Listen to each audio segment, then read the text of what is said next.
Entonces, repito, ya están ahí 2 videos, entonces hay que verlos. Se discutían 2 cosas fundamentalmente. Los conceptos de economía.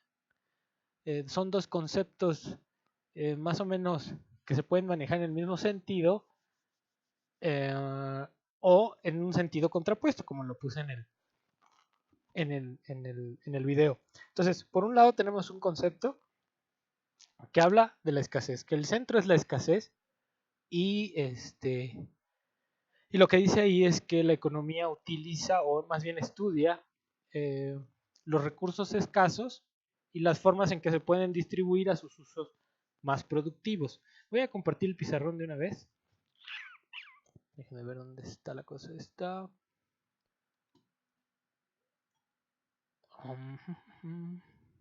Listo. ¿Ya están viendo el pizarrón? Sí, Sí, profe. Sí, profe. Ok, entonces, el primer concepto tiene que ver con eso, con el concepto de escasez. Entonces, en el planeta Tierra hay recursos escasos, ¿no? El petróleo es un recurso escaso. Entonces, el argumento de la teoría, digamos, la teoría subjetiva, que lo define, que define a la ciencia económica como la ciencia que se encarga de la administración de los recursos escasos, con el objetivo de destinarlos, estos recursos, a sus usos más productivos, siempre plantea el problema de la escasez. Y, o sea, realmente la Tierra tiene recursos limitados, el petróleo es uno. Pero como les decía en los videos, una cosa es que los recursos sean limitados y otra cosa es que con la transformación de esos recursos, que pueden ser materia prima, ¿sí? Se puede generar riqueza. Y entonces ahí el otro problema viene de la otra definición, la producción, distribución y consumo del valor o de la riqueza generada en un determinado momento del tiempo. Entonces, si nos atenemos a un concepto, pues tenemos un punto de vista, ¿no? La escasez, la administración y destinarlos a los usos más eficientes. Y por el otro lado, cómo se produce, se distribuye y consume esa riqueza en un momento determinado. Entonces, regresamos a esta idea de que los recursos son escasos, pero eso no implica que no se puedan generar riqueza. Entonces, la otra idea que está detrás es la idea de propiedad. ¿Sí? Entonces ahí les puse los ejemplos de los modos de producción en el segundo video. Entonces ahí en los modos de producción, pues si estamos en la sociedad esclavista, el hombre es propietario del hombre, ¿no? Entonces, el producto del esclavo le pertenece al propietario, ¿no? Bueno, el esclavo le pertenece a un sujeto, un hombre, pues. Entonces, todo lo que produzca el esclavo es propiedad del dueño del esclavo, digamos, ¿no? Entonces, esa es una cuestión de propiedad. ¿Y cómo se llega a esa propiedad en el sistema esclavista? Pues es una cuestión de fuerza, ¿no? Una fuerza porque fueron conquistadores, dominaron a ciertos pueblos y los hicieron trabajar para ellos, ¿no? Entonces, ahí hay cuestiones de dominación. La propiedad también es una cuestión de dominio, ¿no? De establecer ciertas reglas y esas reglas implican dominio. Dominio ya sea físico o económico, ¿sí? Entonces eso les sirve a ustedes porque pues, estamos hablando de relaciones internacionales. Las relaciones internacionales son relaciones económicas, son relaciones de poder, ¿sí? Entonces, pues esa es la idea. Entonces, en el capitalismo, si bien el hombre ya no es el esclavo, bueno, el hombre ya no puede poseer a otra persona, pero el empleador, el capitalista, es el dueño del medio de producción y el obrero nada más posee su fuerza de trabajo, ¿no? Entonces, en esta relación, ¿sí? Se supone que el obrero, pues como lo único que posee es su fuerza de trabajo, pues va a intercambiar su fuerza de trabajo por un salario. Y en ese proceso de trabajo, entonces ya se va a una fábrica o a donde quieran, en un lugar, va a utilizar las maquinarias, va a utilizar el local, va a utilizar las herramientas, va a utilizar los insumos del capitalista y va a producir algo. Y esa producción es propiedad del capitalista, no del trabajador, ¿no? A pesar de que el trabajador haya producido la mercancía, ¿sí? Los demás son herramientas, ¿sí? Entonces, esa es la cosa. Entonces, hay una relación también de propiedad. ¿Cómo se llegó a esa propiedad del capitalista? Bueno, puede ser también cuestiones de históricas de apropiación de dominio, ¿no? Eh, entonces, esa es la cosa. En la actualidad, bueno, en el sistema feudal, por ejemplo, antes de llegar al capitalismo, pues estaba la dominación sobre la tierra. El señor feudal era el poseedor de la tierra y también del feudo, ¿no? El feudo, la iglesia, ¿no? Les imponían un tributo al siervo de la gleba, decían el siervo de la gleba. Entonces, ¿qué tenía que hacer el siervo? Producir la tierra y darle una parte de esa producción al señor feudal, ¿no? Pero siempre la relación de propiedad. En uno, en el esclavismo, el hombre es poseedor del hombre. En el feudalismo, la tierra, ¿no? La relación va sobre la propiedad de la tierra y en el capitalismo es la propiedad del medio de producción, ¿sí? Y todo eso genera un derecho al propietario, un derecho sobre los excedentes económicos. Entonces, esa es la cuestión que está detrás, ¿sí? En esas relaciones sociales de producción. Por ejemplo, cuando les puse el ejemplo de la sociedad comunal, pues ahí se supone que todos trabajan para todos, ¿no? Y el producto de la comunidad, pues se reparte, y el trabajo se reparte. Los hombres están ahí al cuidado de los niños y las mujeres se van a cazar a los animales, ¿no? Eso puede pasar. Entonces, pero al final todos hacen trabajo para todos, ¿sí? Entonces, eso va transitando, por eso se llaman los modos de producción, en donde hay relaciones sociales de producción, clases antagónicas, clases contrapuestas, el esclavo, el esclavista, ¿no? El señor feudal, el siervo. En el capitalismo, el capitalista, el obrero, ¿sí? Entonces, es una lucha de clases. Y en esa lucha de clases hay acuerdos, ¿sí? Hay acuerdos, hay reglas que se establecen para darle un orden y una continuidad al sistema. ¿Y esas reglas quién las pone? Pues en general, digamos que los que dominan, ¿sí? Entonces, tiene que ser así. Y los que dominan, esas reglas están hechas para que ellos se apropien del excedente económico, ¿sí? Por ejemplo, las mineras canadienses, ¿qué hacen en México? A ver, les pregunto. Extraen recursos. Profe, Mándeme.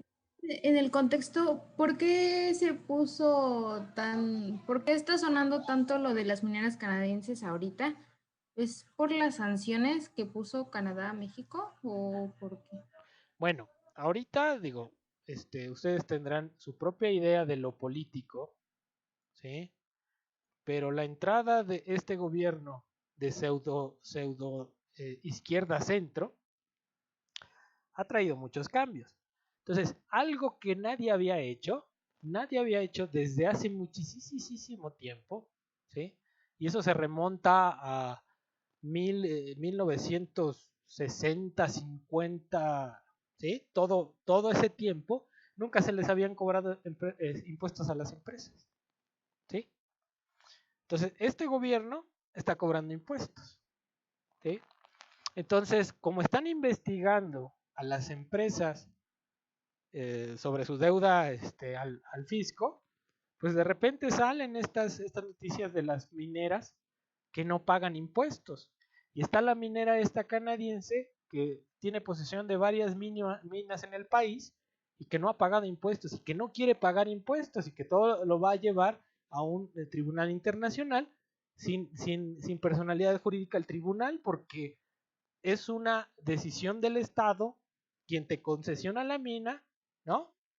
cobrarte unos impuestos. Si hay una ley que te obliga a pagar impuestos y no los pagas, pues incluso el Estado te podría decir, te quito la concesión, ¿sí? Entonces, ¿por qué suena? Pues porque en este gobierno sí están cobrando los impuestos a las grandes empresas, lo que no se había hecho en ningún gobierno, ¿sí? Entonces, ¿por qué saltan? Pues imagínate que te empezaran a ti a cobrar impuestos cuando no habías pagado desde hace mucho tiempo. ¿A poco no vas a saltar? Pues claro que vas a saltar, ¿sí? Claro que vas a saltar y vas a pagar a gente para que hable mal del gobierno y haga esto, lo otro, lo otro. ¿Por qué? Pues porque te están lesionando ciertos intereses, ¿no? Pero ¿a qué voy? ¿A qué voy? Las mineras canadienses tienen una concesión, ¿sí? Es un derecho de explotación. ¿Quién se los da? El Estado. El Estado. El Estado. ¿Quién es el Estado? El gobierno. El gobierno. También nosotros somos parte del gobierno, bueno, somos parte de ese Estado, ¿no? ¿Sí o no? Sí. Entonces, el artículo 27 constitucional dice que los recursos del subsuelo son propiedad de la nación. ¿Nosotros somos parte de la nación? Sí. ¿Somos propietarios de eso? Deberíamos de ser. ¿Sí?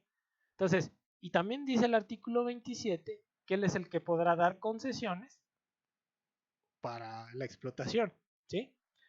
Ahora, el problema es que si tú vas a dar una concesión a cierta empresa, lo que sea, es para el beneficio de la comunidad, de la mayoría, del Estado. Yo les pregunto, ¿cuál es el beneficio de tener a las mineras canadienses en el país?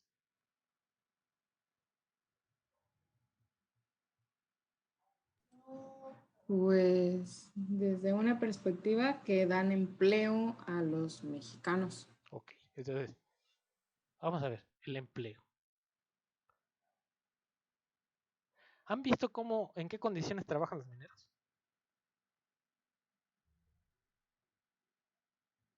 Entonces, el empleo que dan, el empleo de los mineros es de los más riesgosos. Y el salario que les pagan es una bicoca. ¿Sí? Entonces vienen, arrasan con regiones, hacen sus hoyos en el suelo, contaminan el agua, pagan salarios de bicoca, se sacan el oro y la plata. No hacen ninguna carretera, ni un hospital, ni una universidad. ¿Sí? ¿Cuál es el beneficio? Los mineros se mueren en las minas. ¿Sí? Entonces, ¿cuál es el beneficio? Ninguno. ¿Para qué los queremos? España, saqueó el Potosí, saqueó México, ¿sí? Ahí está Guanajuato, estaba la plata, teníamos oro, teníamos plata. ¿A dónde se fue el oro y la plata? A A España. España. Y gracias a ese oro que se fue a España, ¿sí? Hubo renacimiento, bueno, no hubo renacimiento. Los españoles pudieron tener el imperio que tuvieron en el momento que lo tuvieron, ¿sí? Después de ahí, los genoveses, ¿sí? Se apropiaron de la plata, pero Europa creció gracias a la plata, al oro, al saqueo que se trajeron de aquí, de América, ¿sí? El renacimiento de Europa no hubiera sido posible sin la conquista de América, ¿sí? Entonces, y nos siguen saqueando. ¿Y qué hacemos? Nada, ¿sí? Nada, nada, nada. Y ahorita que el gobierno les quiere cobrar un impuesto, saltan, son los que más ganan. Ahora lo que voy yo, y es una reflexión que les hago a ustedes. Nosotros como hombres, en un estado, digamos, naturaleza, eh, ¿tenemos el derecho de ser propietarios de un pedazo de tierra? Sí. ¿Por qué? ¿qué nos da derecho a ser propietarios?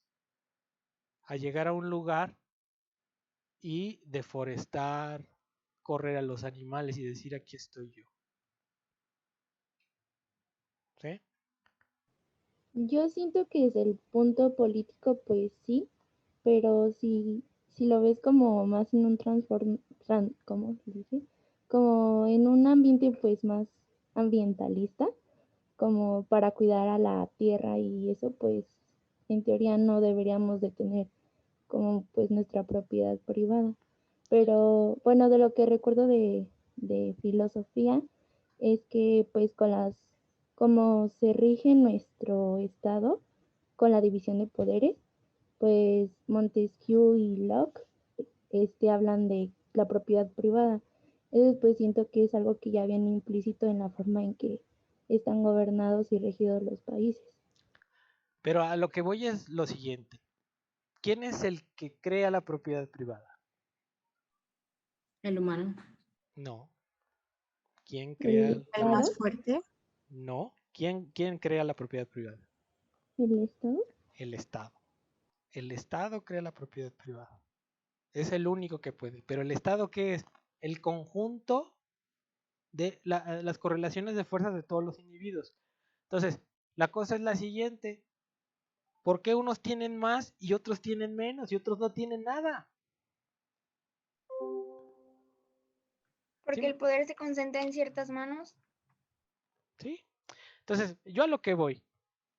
En cuestión de seres vivos, el hecho de que nosotros estemos aquí no nos da derecho a poder apropiarnos de las cosas.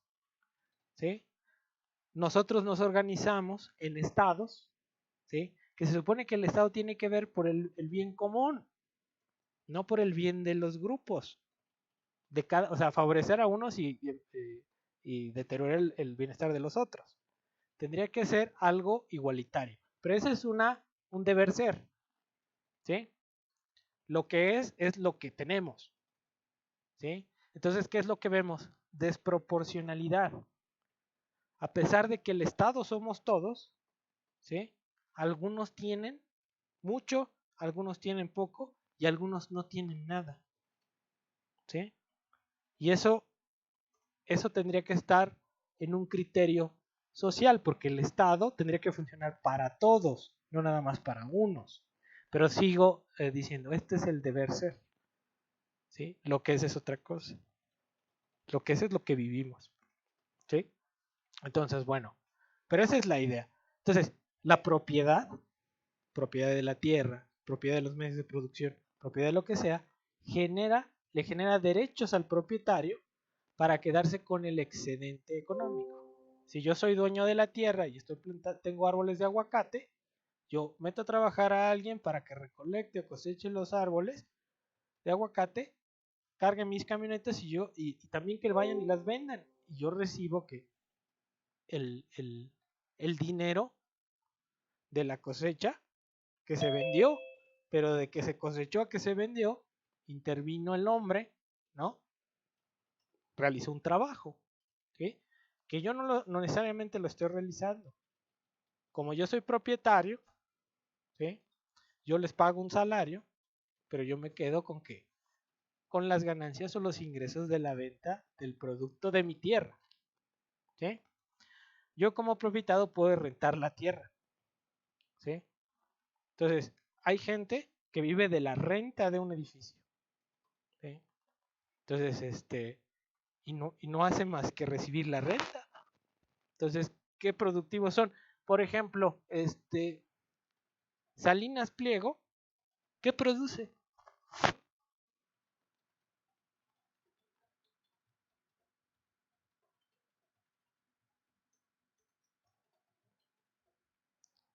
Shows. Pues hace shows, eso sí, ¿no? Produce un show en una concesión pública, ¿sí? ¿Qué hace Tesla? Para poner un ejemplo.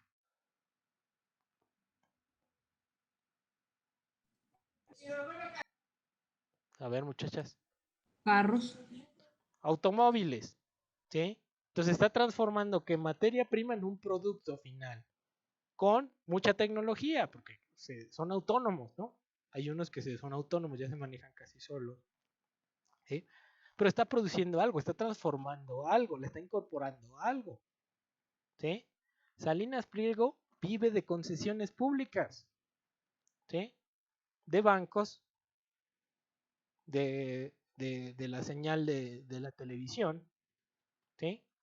Pero no produce nada que sea transformador, que sea innovador. ¿Cuánto nos cuesta el internet aquí? En promedio, por ejemplo, tener una línea de internet en la casa. 500 pesos. 500 pesos. ¿Cuánto es la velocidad que nos dan? 10 megas. 10 megas, ¿no? En otros países es mucho más barato y dan más. ¿Por qué? Porque le meten a la inversión. Entonces, aquí estamos dominados, ya sea por Televisa o por Slim. Y cuando no les conviene, no meten la fibra óptica, ¿no? Y entonces la velocidad de internet es la más chafa y cobran caro, ¿sí? Y teniendo en cuenta que Slim se quedó contra la infraestructura pública. Entonces, ¿cuál es la queja? No llega el internet en las zonas más apartadas. ¿Por qué? Porque no es rentable. Entonces nunca van a meter una línea ahí. Entonces sigo preguntando, por ejemplo, Highway, teléfonos. ¿Qué produce? Celulares, ¿no? Y está compitiendo en tecnologías. La computadora cuántica, está haciendo software, está haciendo los teléfonos estos, tiene varias tecnologías ahí desarrollando, la 5G que no pudo entrar a Estados Unidos. Pero la cosa es la siguiente, están produciendo tecnología, están innovando, están generando conocimiento. Los empresarios que aquí tenemos, ¿qué conocimiento generan? Bimbo, ¿qué hace?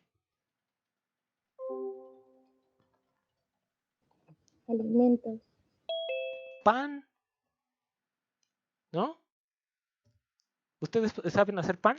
¿Han hecho pan en su casa alguna vez? Sí. Sí. ¿Requiere tener una maestría para hacer un pan? No. No.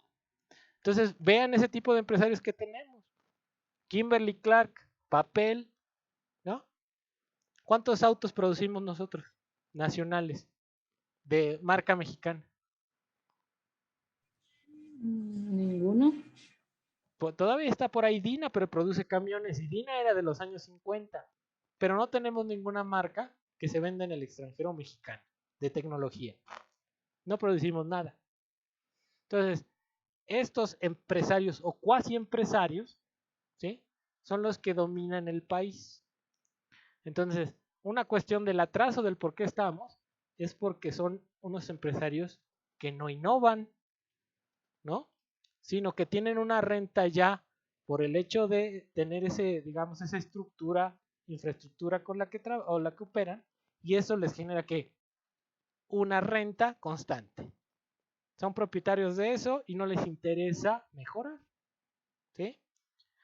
Si ustedes pueden ver ahí el ranking de las velocidades de internet, nosotros estamos muy, muy por debajo, ¿no? Y la infraestructura del internet, los que ofrecen el internet son privados. No es el Estado, ¿no? Porque siempre dicen, no, es que el Estado es ineficiente, que no sé qué. Aquí son privados, son los hombres más ricos del país y ofrecen infraestructura muy, muy chafa, ¿sí? Entonces, siempre que pensemos, ahorita, en términos de los empresarios del gobierno, hay que ver qué tipo de empresarios tenemos, ¿no? Y entonces vuelvo a lo que estaba diciendo, viven de concesiones, viven de que el Estado les dio una concesión, ¿no? Y de eso ganan, de los recursos naturales, de la infraestructura de telefonía, ¿no? Del espacio, de radiodifusión, de eso viven, pero no son empresarios que hagan y que compitan en los mercados internacionales con productos que verdaderamente tengan una innovación o un conocimiento fuerte, ¿sí? No los hay y no les interesa porque aquí ganan lo que quieren. ¿sí?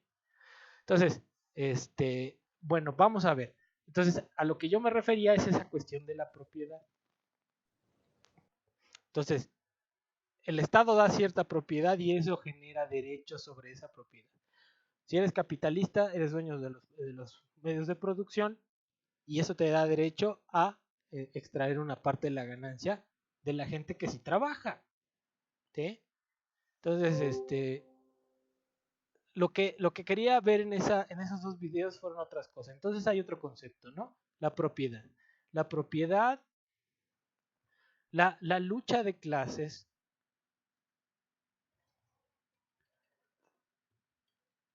y la distribución del excedente.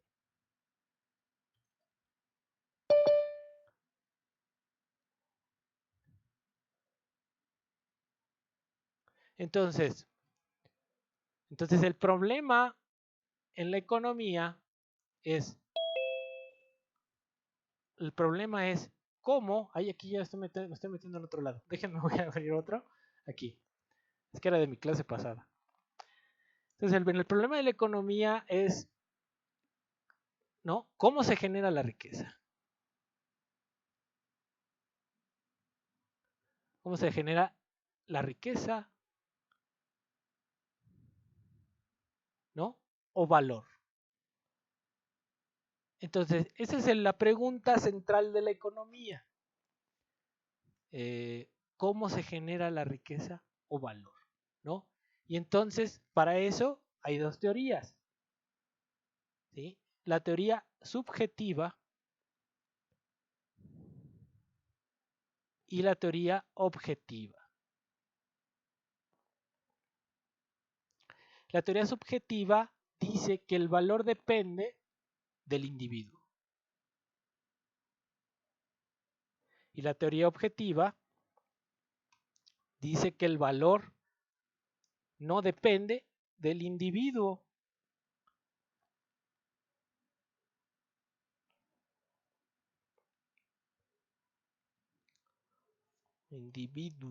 Sino depende, le pongo aquí depende del costo de producción.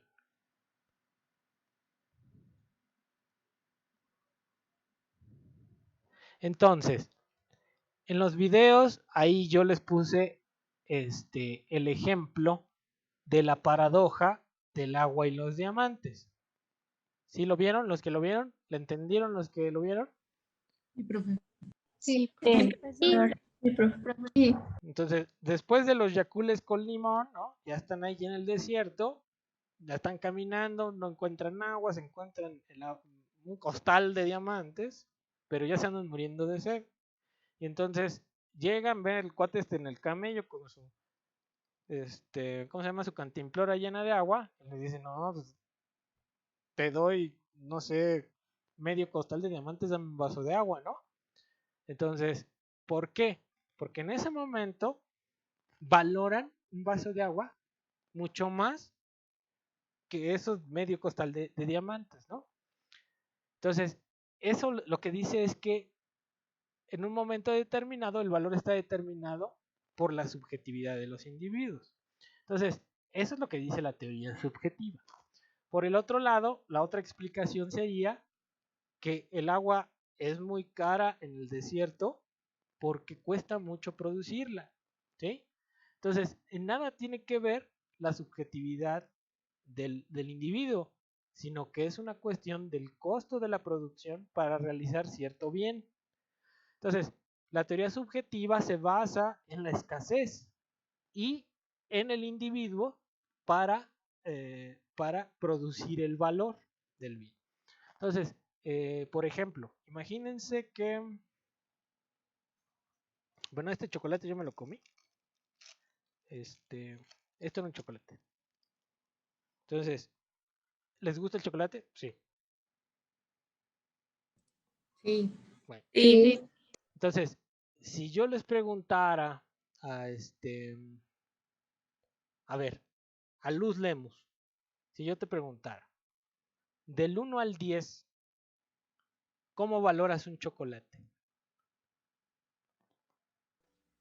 Un Un 5. Ok. A ver, por ejemplo, Norma, ¿cómo valoras un chocolate? Bueno, aquí tenemos una Norma ¿cómo sería? ¿Irianitsi?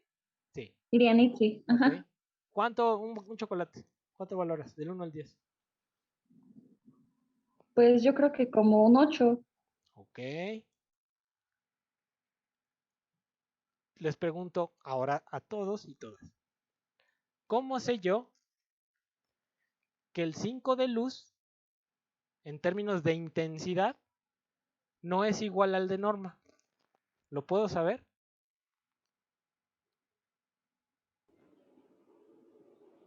No. No. No. No puedo saber. Incluso si Luz hubiera dicho que lo valora en 10 y Norma hubiera dicho que lo valoraba en 10, incluso no puedo saber si ese 10 de Luz es igual al de Norma. No lo puedo saber. ¿Sí? No sé qué tanto es para ella en términos de intensidad, del gusto, del placer por comerse un chocolate. Eso no lo sé. Entonces, el problema de la teoría subjetiva es que no permite hacer comparaciones. Y entonces, yo no puedo no puedo medir, por ejemplo, cuál es la utilidad de esta clase de comerse un chocolate. No lo puedo saber con precisión. Por ejemplo, desde la otra perspectiva, yo puedo decir, imagínense que este es un chocolate, pues no sé, homogéneo, y que lo puede producir 3 empresas distintas. Y que la primera empresa gasta, no sé, 10 horas de trabajo para producir un chocolate. 10 horas de trabajo. Bueno, estamos exagerando, para producir un chocolate. Imagínense que la otra gasta, no sé, 5 horas para producir el mismo chocolate. Y la otra se gasta, no sé, vamos a ponerle 3 horas para producir el mismo chocolate.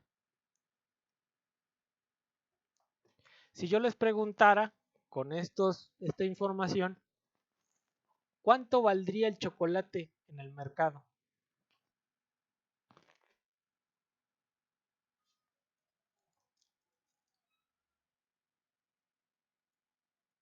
¿Cuánto creen?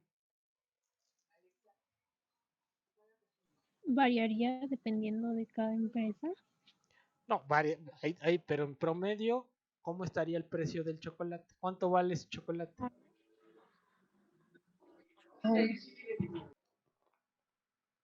¿Cuánto? ¿Lo mismo? ¿Lo mismo? ¿Pero cuánto? Como 15 pesos. Pues no, bueno, son horas, estamos viendo horas de trabajo. Estamos viendo que ahora lo que cuesta hacer el chocolate, ahorita lo estamos resumiendo en que nada más son 10 horas de Profesor, trabajo. Sí, adelante. ¿podría ser que, no sé, los de 5 horas y 3 horas lo den al precio de 10 horas? Como carísimo. Podría pasar, ¿no? Que los que están en 5 y 3 lo vendan a 10, ¿no? Pero eso es en un mercado en donde ellos conocen cuánto les cuesta la producción del chocolate. Pero por ejemplo, imagínense que nosotros aquí, yo no necesariamente sé cuánto le costó a la otra empresa hacer el chocolate. Yo sé lo que me costó a mí, pero no sé lo que le costó a la otra. No necesariamente lo sé. Entonces, sí, podría ser que lo lanzara tanto, ¿no? Y vas tanteando.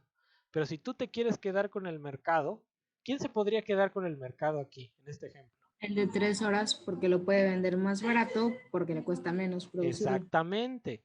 Pero si lo vende en 3 horas, pues puede perder la ventaja. Entonces, ¿qué puede pasar? Que el precio promedio, pues por ejemplo, si hacen la suma, son 15, son 18, 18, 18 entre 3. ¿Cuánto es 18 entre 3?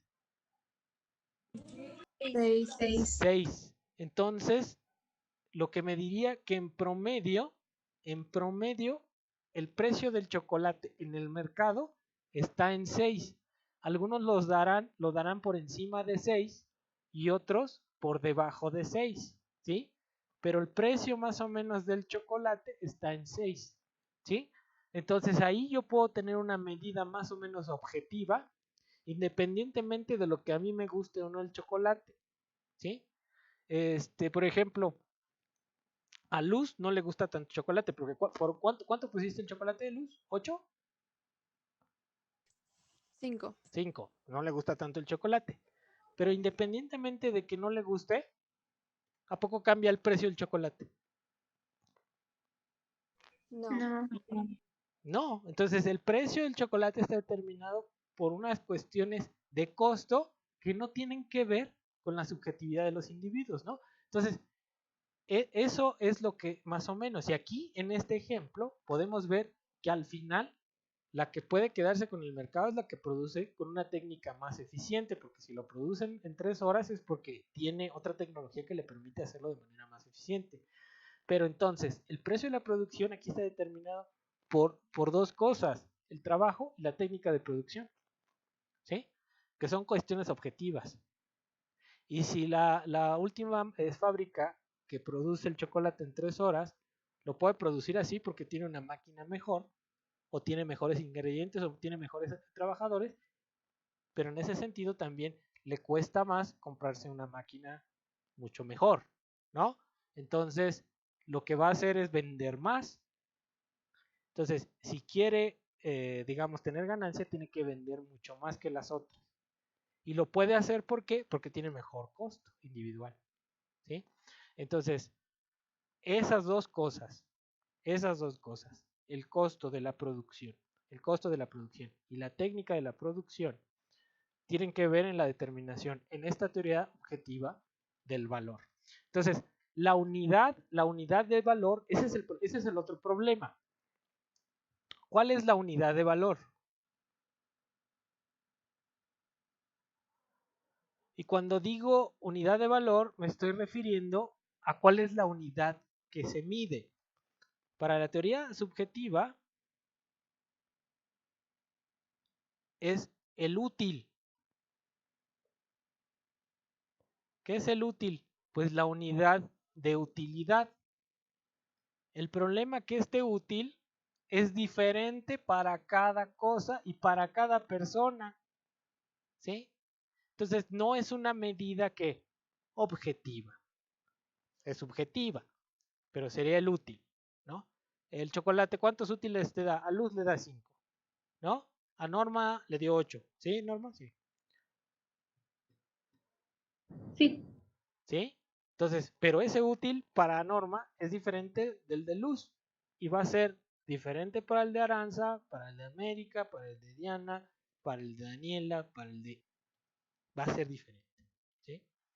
Entonces, ¿por qué? Porque nuestra forma de sentir, de percibir las cosas es distinta, ¿sí? Somos como género humano, somos iguales, pero como personas somos únicos. Entonces, la forma en que sentimos, que percibimos las cosas es diferente, ¿sí? Entonces, ese es el problema de la teoría subjetiva. Entonces, la unidad de análisis es el útil. Entre más útiles tenga, más valor tiene el bien. Para la teoría objetiva, se puede definir que la unidad de medida pueden ser las horas, la hora de trabajo, por ejemplo.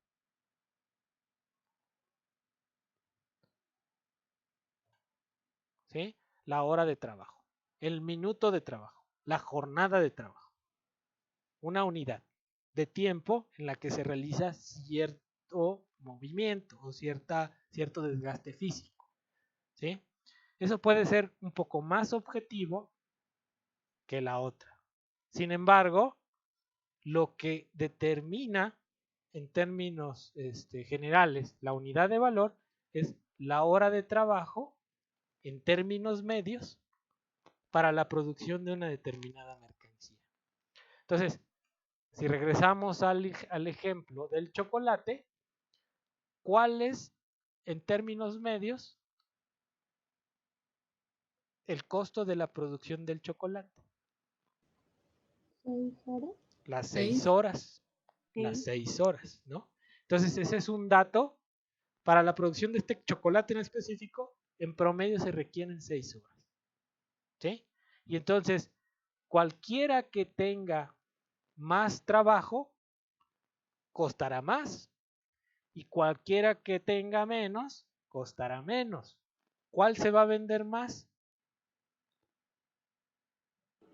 El que El que El que cuesta tenga menos. menos. El que cuesta menos. ¿Sí? El que cuesta menos. Pero entonces ahí puede ocurrir que yo, que lo produje con 3 y el otro que lo produje con 10, me doy cuenta que en el mercado se está vendiendo a 5. Entonces, como dijeron aquí, pues yo suelto el producto, pero no lo vendo en 3, lo vendo en 5 y gano un extra, ¿no? Entonces, y si de repente veo que quieren bajar el precio porque me quieren presionar en la competencia, pues yo lo puedo bajar y puedo sacar a los otros del mercado porque yo tengo el costo más eficiente, ¿no? Pero eso entonces, la hora de trabajo en términos medios, ¿no?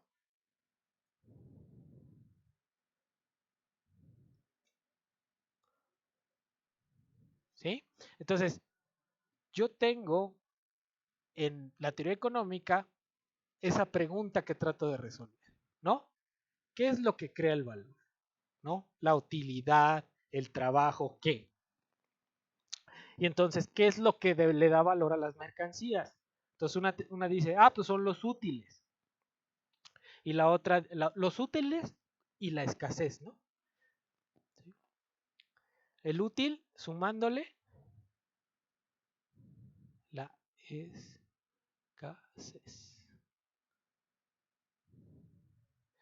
Entonces, la teoría subjetiva se fundamenta en esas dos cosas. Si algo es muy escaso y yo lo necesito mucho, como en el caso del agua en el desierto, el valor aumenta. Pero otra cosa es lo que cuesta la producción. A ver, vamos a poner un ejemplo aquí para que quede claro. Acuérdense que nosotros nos regresaron a la casa en marzo del año pasado, ¿no? Entonces, ustedes en junio, julio del año pasado, ¿había vacuna? No. No. No. En ese entonces, ¿cuánto valorarían una vacuna? 10. 10. Bueno, pero a ver, de 0 a infinito, ¿cuánto la valorarían? Pero eso también cuenta como subjetivo, ¿no? ¿Cómo qué? Porque, por ejemplo, solo es una vacuna. Por ejemplo, es subjetivo, ¿no? Porque, por ejemplo, si fuera una vacuna, pero suponiendo que, ¿para qué Te cortaste, quieres la vuelve. vacuna? Para salir, ¿no? O poder estar fuera. No. Sería como que algo inútil.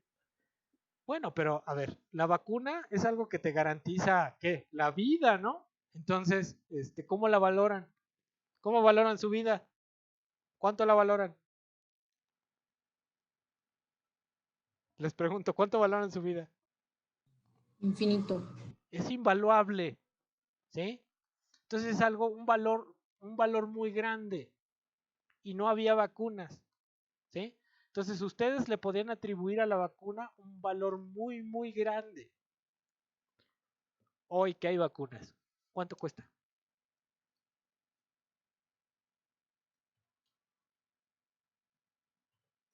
En promedio.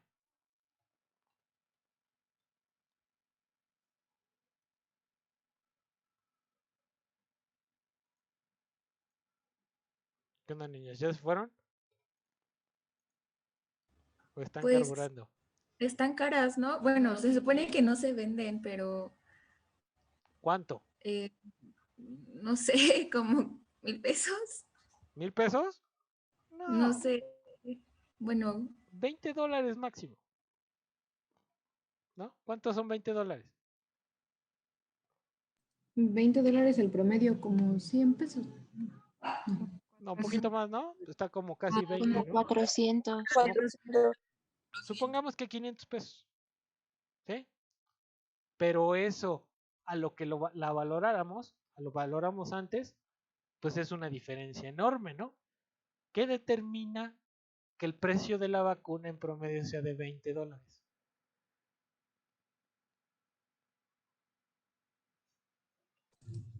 El costo de producción. El costo de su producción.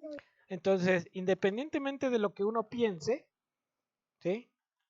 La vacuna vale tanto. ¿Por qué? Porque ahí se está considerando el costo de la producción, que incluye que pues los insumos para producir la vacuna y también la investigación y desarrollo para realizar la vacuna, ¿no? ¿Sí? Entonces esos costos ya los tuvo que haber gastado alguien. El gobierno apoyó a los laboratorios dándoles muchísimo dinero para que desarrollaran la vacuna, ¿sí? Entonces, todo eso está ahí en la vacuna, ¿sí? Entonces, ¿a qué iba el ejemplo? Una cosa es lo que nosotros pensemos que puede valer o que vale para nosotros, pero la otra cosa distinta es lo que realmente vale, y eso depende de que del costo de la producción, del costo de la producción y lo que quieran ganar las empresas, ¿eh? El precio de la vacuna no solamente incluye su costo, sino también que la ganancia de las empresas, ¿sí? Acuérdense que las empresas no son la Madre Teresa de Calcuta, ¿sí? Las empresas operan en este mundo porque quieren ganar, si no, no tiene sentido el capitalismo, ¿sí? Entonces, el ejemplo es ese.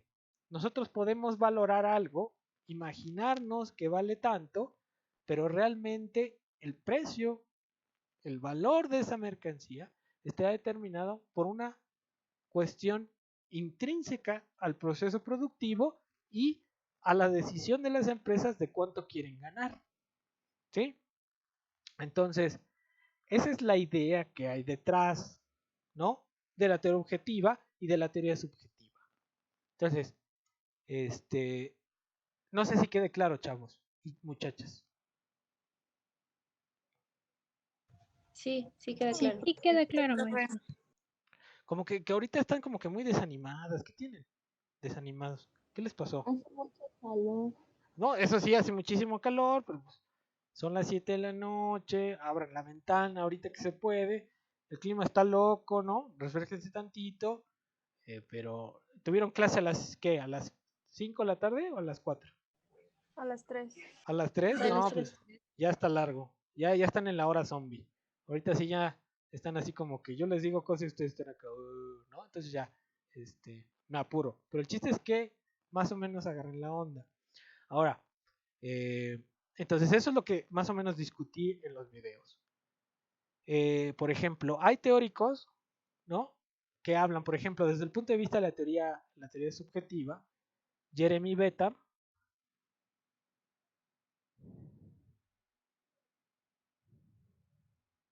A ver, búsquenla ahí en internet. ¿Cuándo nació Jeremy Bentham y cuándo se murió? A ver.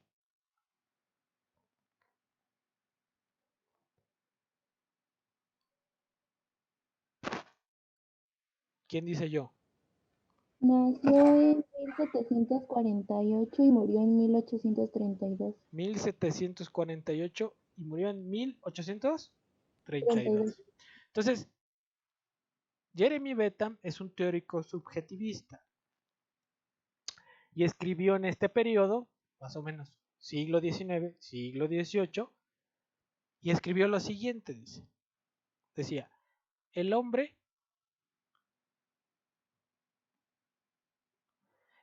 es esclavo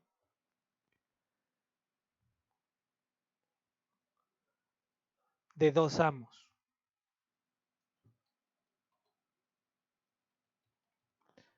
El placer y el dolor. Busca maximizar el placer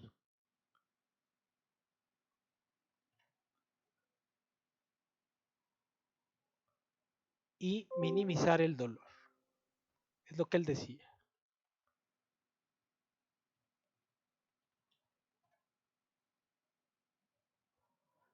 Entonces, es un teórico subjetivista. Para él, el valor dependía de qué?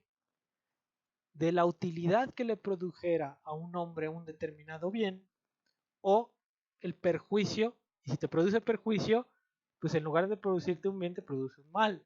Entonces esos bienes que te producen un mal, pues no tendrían valor, ¿no? O tendrían un valor negativo, ¿sí? Entonces, esas son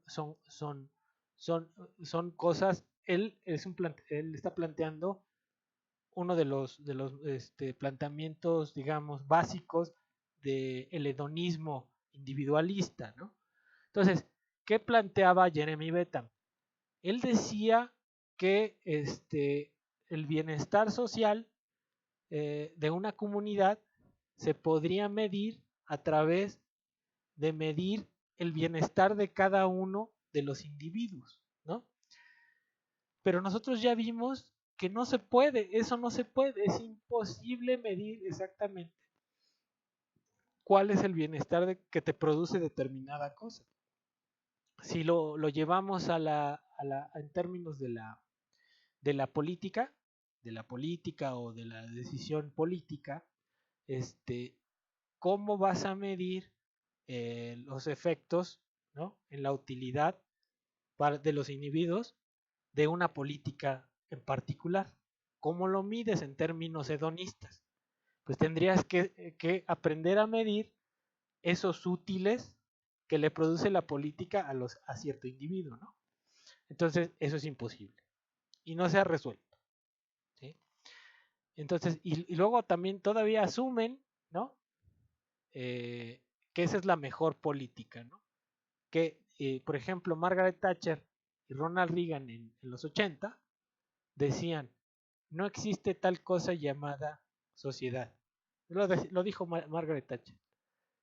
Todos somos individuos, ¿no? Entonces lo que importaba era que maximizar el bienestar del individuo, no el bienestar de la sociedad, ¿no? Entonces, para ellos el bienestar es la suma de el bienestar individual, ¿no? Pero eso no necesariamente es el bien común, ¿sí? Entonces, esa es la idea de estos subjetivistas, ¿no? Entonces, de los primeros, los griegos empezaron con el problema de la teoría subjetiva. De hecho, ahorita vamos a revisar en la lectura la definición que tienen los griegos de economía y cómo ellos fueron los que empezaron a plantear, digamos, la teoría del valor subjetiva, ¿sí? Pero entonces, esto en esencia es la idea de la teoría del valor subjetiva, ¿no? O sea, el placer y el dolor. Entonces, todo lo que te genere placer tiene valor y todo lo que no te genere placer no tiene valor, te genera un perjuicio, ¿sí? Entonces, esa es la idea de la subjetividad, ¿sí? Entonces, vamos a ver. ¿Sí le están entendiendo esto, muchachos, muchachas? Sí, profe. Sí, profe. Sí, profesor. Ok. Sí. Entonces, ¿quién ya terminó de ver los videos? A ver. Más bien, ¿quién no ha terminado de ver los videos? Yo. Yo no he terminado, profe. ¿Y por qué? profe. ¿Y por qué?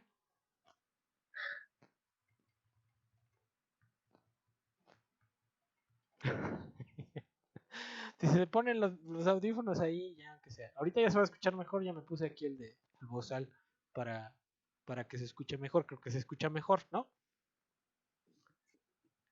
Bueno, entonces vamos a seguirle. Ahora, a ver, les voy a compartir la lectura. Entonces, a ver, ustedes ya fueron los que se decidieron quedar y fueron a los que le di clase la clase pasada, la mayoría, o alguien nuevo. Yo soy nueva, profesor. Ok, Yo también soy nueva, profesor. entonces, pero ya saben que hay, Igualmente, profesor. pero ya saben que hay Classroom y todo eso. No. Sí. Bueno, a ver, entonces ahí, jóvenes y jóvenes, por favor compartan en el chat la clave del Classroom para que se den de alta estas muchachas de una vez. Y a ver, pónganlo ahí en el chat, no sean ingratos. Déjenme ver en lo que yo cargo la lectura. Entonces, bueno, para los nuevos y para las nuevas, ¿cómo trabajo yo? Bueno, ya lo cargaron aquí. Ahí está en el chat, esa es la clave del Classroom. Entonces en el Classroom, ahí va a estar todo. ¿Y qué es todo? Ahí ya yo empiezo a colgar videos. Esta semana colgué 2. Esta clase también la voy a colgar. Y todo lo que vaya haciendo lo voy a ir colgando. Ahí en el Classroom. Entonces no tienen que irse a ningún otro lado. Ahí va a estar todo ordenado. Están las clases, están los videos. Va a estar el cuestionario para que lo vayan resolviendo. Y no debe de haber nada de incertidumbre. Las lecturas también ya están ahí. ¿Sí? En una liga de, creo que de Classroom, de Dropbox, ¿no? Entonces, ya aquí Fernanda hizo el favor de cargar la clave del Classroom. Ese Classroom es de la FES, entonces tienen que ingresar con la PC Puma. Si no tienen PC Puma, no van a poder ingresar. Entonces, tienen que conseguir la PC Puma. Espero que tengan la PC Puma. ¿Sí tienen PC Puma? ¿Niñas? ¿Niños? Sí. Ah, bueno. Entonces, ¿ya pudieron entrar al Classroom? ¿Los que faltaban? Sí. ¿Ya los demás? ¿Ya todos? Bueno, entonces, como ni me pelan, pues ya. A ver, entonces, déjenme ver. ¿Dónde está? ¿Dónde está? Intro. Voy a abrir. Entonces vamos a leer una parte del libro. Les voy a compartir el libro. Espérenme tantito. Ta, ta, ta, ta.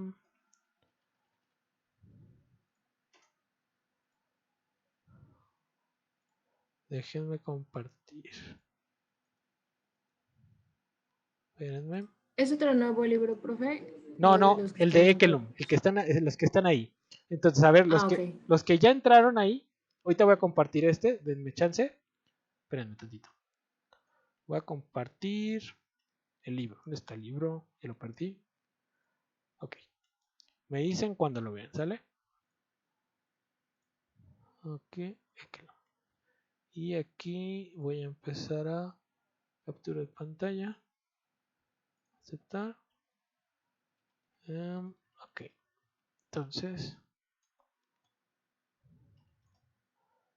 el de Ekelum, ya lo están viendo, ¿no? Sí. Sí, profe. Sí. Entonces, denme chance que estoy viendo. Aceptar. Entonces, ahí está el de Ekelum. Entonces, vamos a ver una parte rápido aquí de los griegos y la definición que hacen los griegos de economía y cómo empiezan ellos a analizar el problema del valor subjetivo, ¿no? Entonces, en general la teoría económica se debate entre esas dos posturas, la teoría objetiva y la teoría subjetiva, ¿sí? Entonces, ustedes deben de echarle un ojo a todo lo que puedan, pero aquí vamos a ver la contribución de los griegos. Fíjense aquí.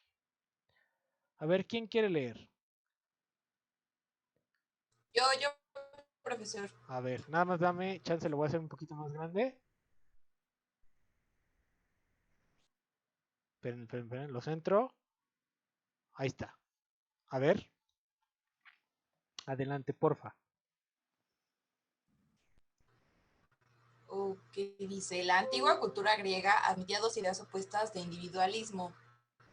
Por una parte, un gobernante autoritario tenía poder para tomar decisiones administrativas en nombre de los intereses de la sociedad. Esto llevó al desarrollo del cálculo racional basado en la idea de un individuo definido de modo abstracto como la unidad social básica. Por otra parte, cada familia era patriarcal y dirigida hacia el éxito, lo que llevó al desarrollo del ciudadano individual, solo el hombre, como quien fundamentalmente tomaba las decisiones. Estas dos formas opuestas de individualismo, macro y micro, contribuyeron al énfasis formal de la sociedad griega sobre la administración de la casa y al desarrollo de un cálculo hedonístico.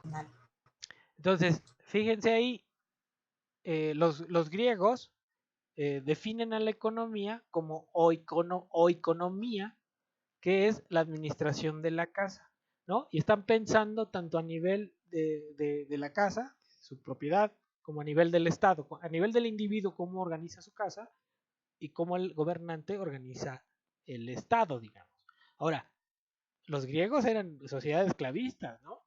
Entonces, los griegos eran guerreros y entonces, pácatelas, o sea, y conquistadores, ¿no? Entonces, era una sociedad esclavista. Entonces, ellos desarrollaron, ¿no? El cálculo hedonístico del egoísmo racional, ¿sí? Después vamos a ver qué es el egoísmo racional, pero ellos fueron los que empezaron con esa visión subjetiva del valor. Entonces, aquí hay dos cosas que van a venir ahí en la guía. La definición de economía de los griegos, la palabra o economía, por ejemplo, ¿no? ¿Qué significa? Y bueno, los aportes en términos de que ellos fueron los que empezaron a desarrollar una visión del valor subjetiva, ¿no? Entonces,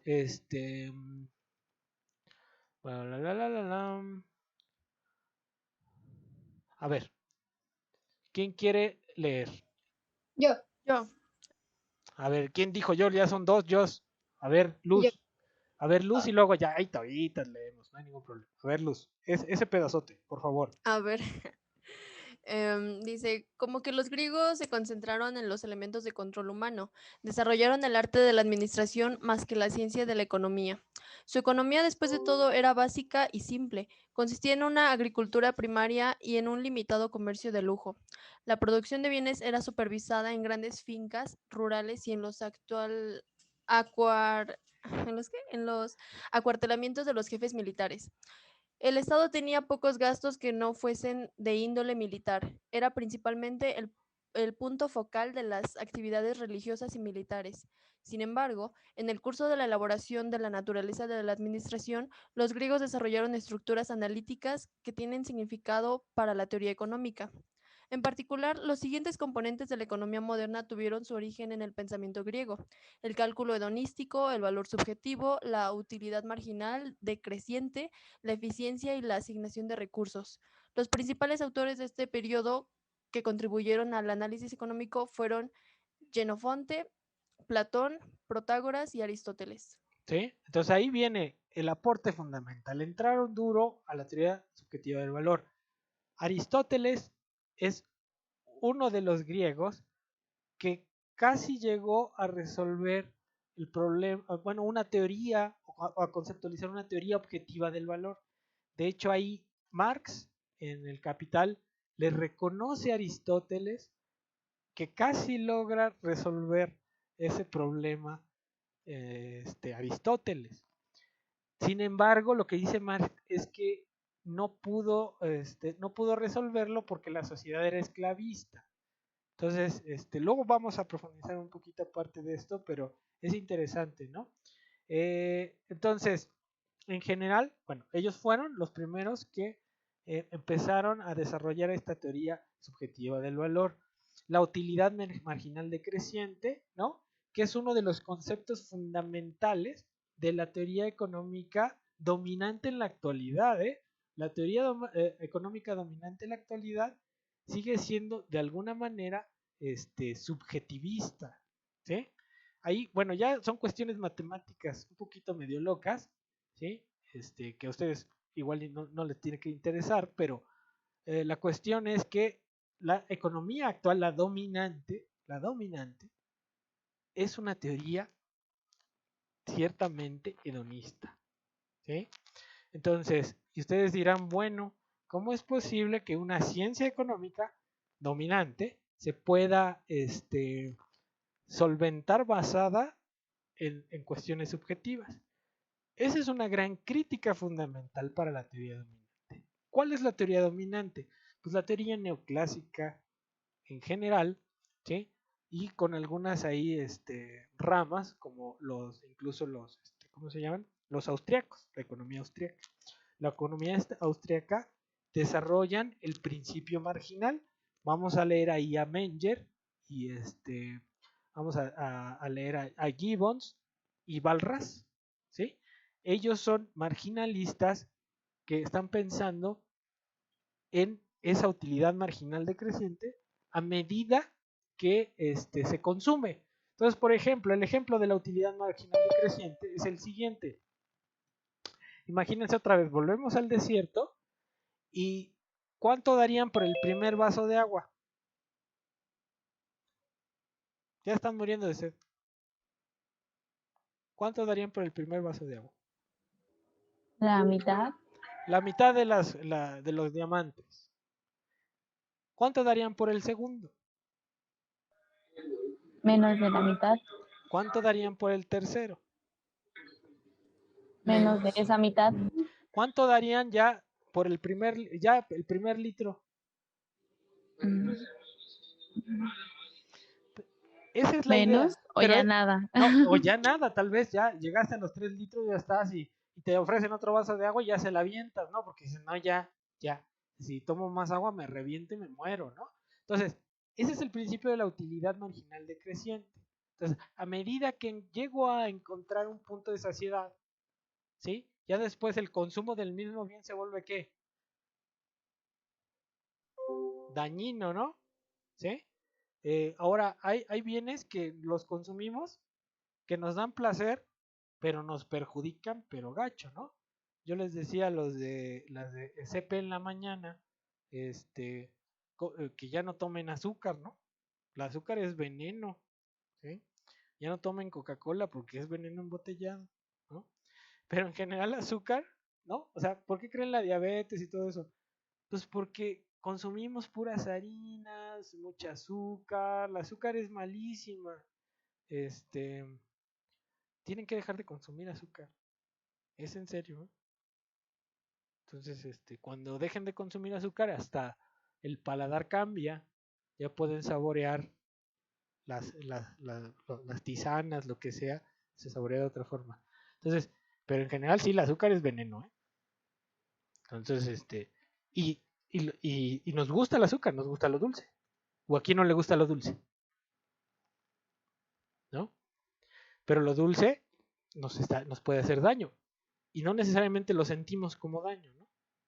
Pero a largo plazo nos puede generar enfermedades, ¿no? Entonces, no necesariamente también la cuestión hedonista es lo más racional, ¿sí? O sea, no necesariamente lo que me produce placer es lo más racional. Y la economía clásica, neoclásica, suponen es que lo racional es consumir más que menos, ¿no? Entonces ahí hay cosas, como en toda ciencia, que se pueden criticar durísimo, ¿no? Pero en general ahí tenemos eso. Entonces se entendió este concepto. Después lo vamos a desarrollar con mayor profundidad, este concepto de los rendimientos o la utilidad marginal decreciente. ¿Sí queda claro? ¿Chamacas, chamacos? Sí, profe. Sí. Ok, entonces, ¿cómo se sienten? ¿Ya están cansadas? ¿Ya quieren aventarme por la ventana? No, profe, Sí. ¿sí me podría repetir así, súper resumido, lo hedonista que dijo? Sí, a ver, la idea, a ver, Gracias. ¿cómo definen? A ver, ahí busquen en internet. ¿Cómo se define el hedonismo?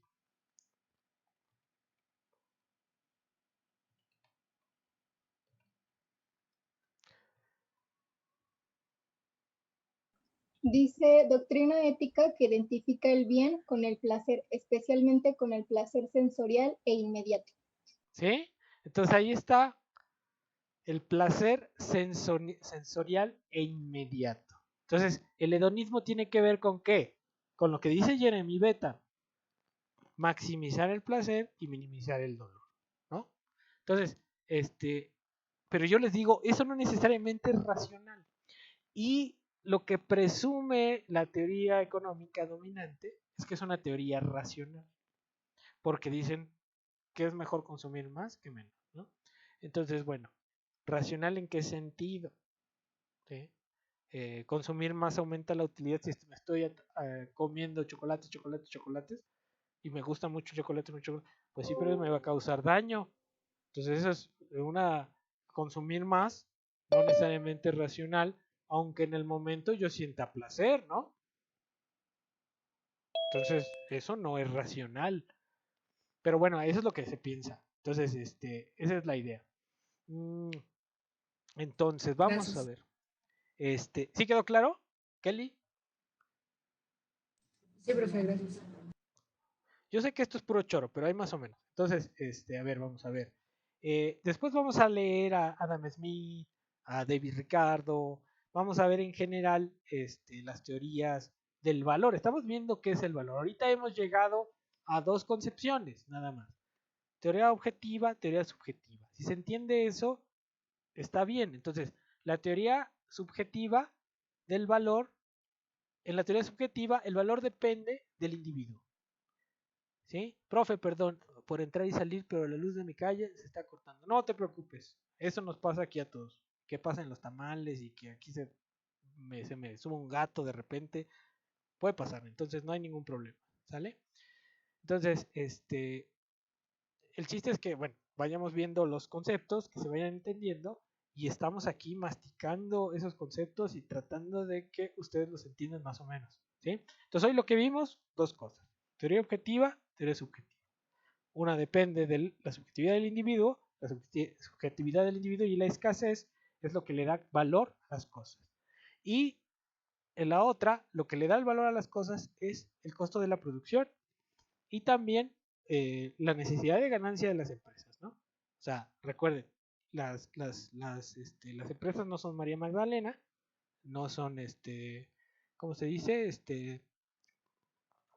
No dan caridad, ellas venden porque quieren ganar, ¿sí? Entonces, es la idea que estamos aquí, ¿no? Entonces, fíjense, y aquí viene lo del hedonismo egoísta, ¿sí? Eso lo vamos a ver después con Adam Smith. ¿Qué es lo que dice Adam Smith? Que dice así, es una frase que ya está, todos los economistas se la saben de memoria, ¿no? Dicen, no es la benevolencia del carnicero lo que produce el bienestar económico, sino que es el egoísmo lo que lo lleva a producir la carne y venderla y ahí con eso mejora el bienestar social. Ahí más o menos va la cosa, ¿sí? Entonces, ¿qué quiere decir?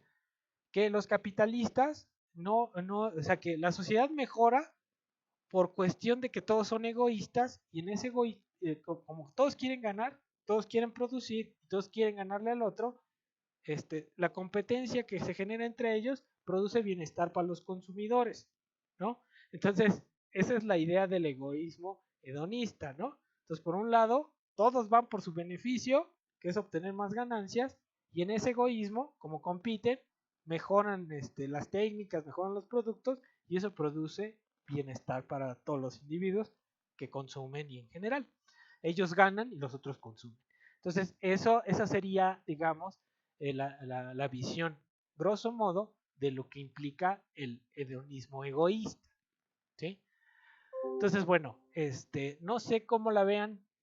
Entonces, la cosa es la siguiente. Acuérdense que el miércoles no nos vemos, solamente que ustedes necesiten que nos veamos el miércoles.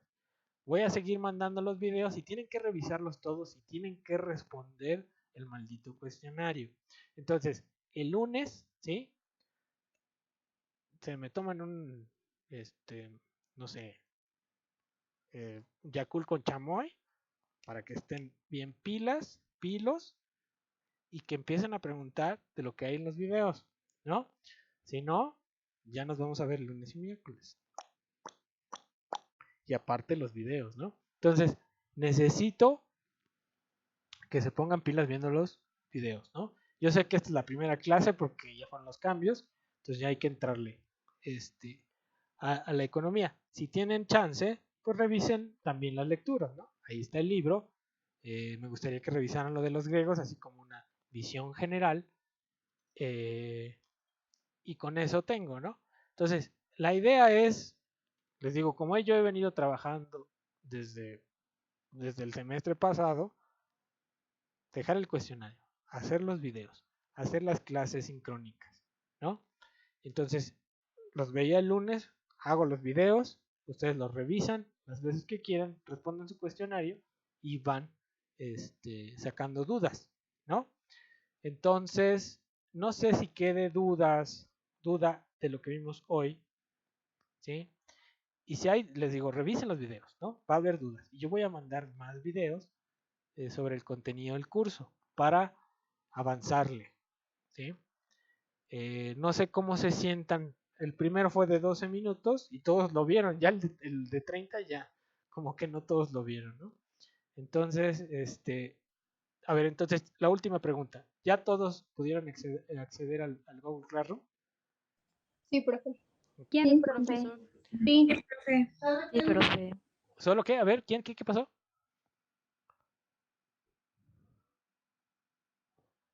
¿Ya no? ¿Ya no? Bueno, entonces, ahí están las lecturas, ahí están los videos, ahí va a estar este video de esta clase y pues yo los vería el próximo lunes. Y dependiendo cómo vayan, si no ya vamos a vernos lunes, miércoles, lunes, miércoles, lunes, miércoles, ¿sí? Entonces, Jime, a ver, Profe, ¿a qué se refiere con lo que mencionó en el apartado de los griegos con la utilidad marginal decreciente? ¿a qué se refiere? Ah, ok. Que la utilidad del bien, el vaso de agua en el desierto, el primero es muy alta, ¿no? El segundo ya va siendo menor. ¿Qué es marginal? La utilidad que te da consumir otro más, uno más del mismo bien. Entonces, el primer vaso de agua te da, por ejemplo, una utilidad de 10. El segundo ya nada más te da una utilidad de 8. El tercero nada más te da una utilidad de 5, por ejemplo. ¿Sí? Entonces, lo marginal es el cambio. ¿Sí? De 2 a 3, ¿cuánto te agregó de utilidad? ¿O cuánto cayó la utilidad? De 2 a 3, 1. No, ¿cómo crees? De 2 a 3 consumiste un vaso, pero la utilidad cayó de dónde a dónde? De 8 a 5, ¿no? Entonces, la utilidad del segundo al tercer vaso cayó 3. Entonces, eso es el concepto de utilidad marginal decreciente. Entonces, a medida que consumes más del mismo bien, la utilidad por el mismo bien va disminuyendo. ¿Sí queda claro? Y es marginal porque habla de cuánto aumenta tu utilidad cuando consumes uno más. ¿Sí? ¿Sí queda claro para todas y todos? Sí, profe. Sí. Sí. Va, entonces, ahorita tentativamente nos vemos el lunes. Les vamos a mandar más videos y quiero ver cómo funcionan. A ver qué dice María. A ver, María. Profe, ¿tenemos fecha de entrega para el cuestionario o todavía no? No. A ver, la cosa es la siguiente. Las que no llegaron, pues aquí vamos a hacer 2 exámenes. ¿Cuánto vale el primero? ¿Porcentaje? 40. ¿Cuánto vale el segundo? 40. 40. Y luego el otro 20, ¿qué es? Los cuestionarios. Cuestionarios y guías de examen. Cuestionarios y guías de examen. Vale 20. Entonces ahí está el 100, ¿no? Entonces, todo lo que yo les envíe, ahorita los cuestionarios y todo, va a ser para ustedes para que los vayan resolviendo.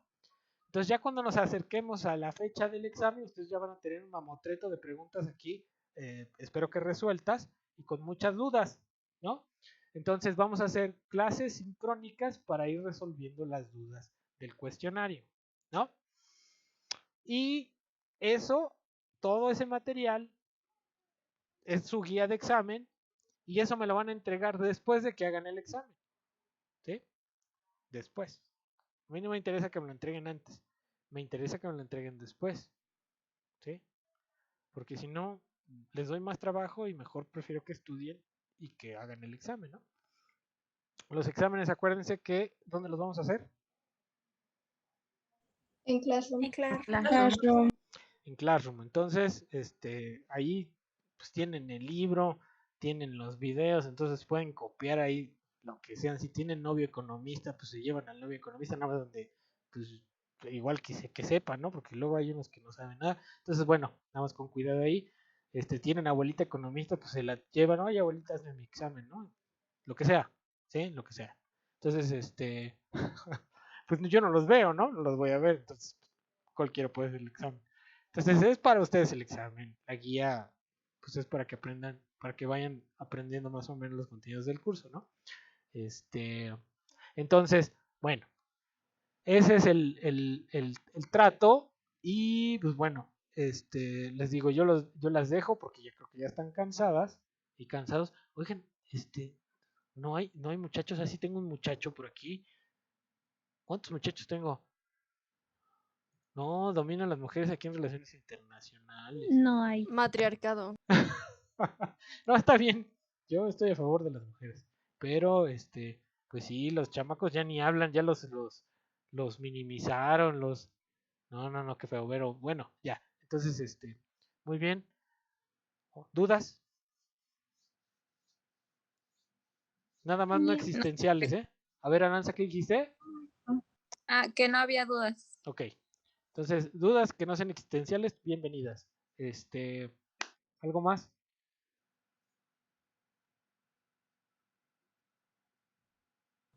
No, profe, parece que no. Entonces, No. vean los malditos videos, les voy a mandar el cuestionario y vayan empezando a resolverlo. ¿Sale? Sí, profe. profesor. Sí, profe. Bueno, entonces, descansen. Nos vemos el lunes. Se ponen las pilas para el lunes.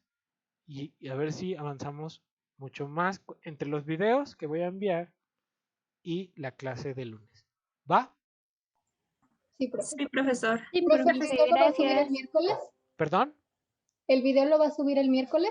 Pues los empiezo a subir. ¿Cuándo lo subí el otro? Creo que el de 12 minutos lo subí el miércoles, no me acuerdo, pero el otro lo subí creo que el viernes, ¿no? Ajá. Entonces, Sí, el viernes. entonces yo se los mando, ¿va? Ok. Y Sí. de todas maneras revisen el otro, porque no lo han revisado. Algunos lo revisaron. Yo estoy viendo ahí en el canal y veo cuántos son. Llevo creo que 30 o no sé cuántos. Entonces, me están haciendo de agua los, ¿cómo se dice? Ya no me acuerdo. Pero bueno, cuídense mucho y nos vemos el lunes, ¿sale? Hasta luego. Hasta luego, Hasta profe. luego, lunes, profe. Profe. Gracias. Pues ahí nos vemos. Hasta luego, profesor. Hasta Hasta luego. luego, profe. Chao. Muchas Buenas gracias, noches. profesor. Hasta luego. Buenas noches. Hasta luego.